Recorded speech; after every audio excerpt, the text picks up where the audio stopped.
BRS పార్టీకి మేడ్చల్ మాజీ MLA Mallipeddi Sudheer Reddy shock ఇచ్చారు.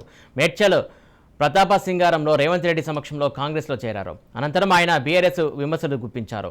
45 రాజకీయాల్లో ఉన్నటువంటి తాను ఇంత అవినీతి ప్రభుత్వాన్ని ఎన్నడూ చూడలేదన్నారు.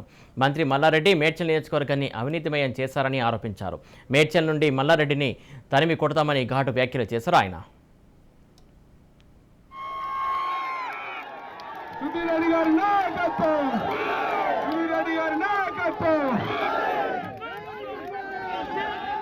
ఇప్పుడు మన కాంగ్రెస్ పార్టీ కండువతో మన పిసిసి అధ్యక్షుడు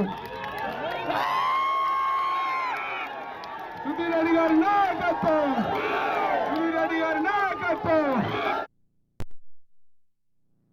కుత్బుల్లాపూర్ కావచ్చు, మేడ్చల్ కావచ్చు, ఉప్పల్ కావచ్చు, ఎల్బీ నగర్ కావచ్చు, ఈ 4 నియోజకవర్గాలలో సుధీర్ అన్నకు మంచి పట్టు ఉంది.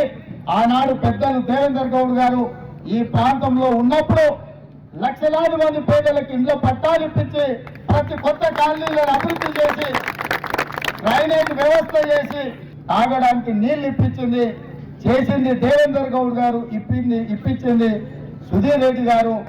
దేవేందర్ గౌడ్ గారి అభిమానులు కూడా ఈ మేడ్చల్ పార్లమెంటు నియోజకవర్గంలో చాలా మంది ఉన్నారు.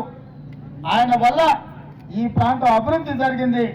మళ్ళీ ఈ ప్రాంతం అభివృద్ధి ఆగిపోయింది. అందుకే ఈసారి మళ్ళీ తప్పు జరగకుండా ఈ ప్రాంతాన్ని అభివృద్ధి చేయడానికి ఈరోజు మాదాపూర్, కొండాపూర్, గచ్చిబౌలిలో ఉన్న ఐటీ కంపెనీలను మన ప్రాంతానికి తీసుకొచ్చే బాధ్యత నాది.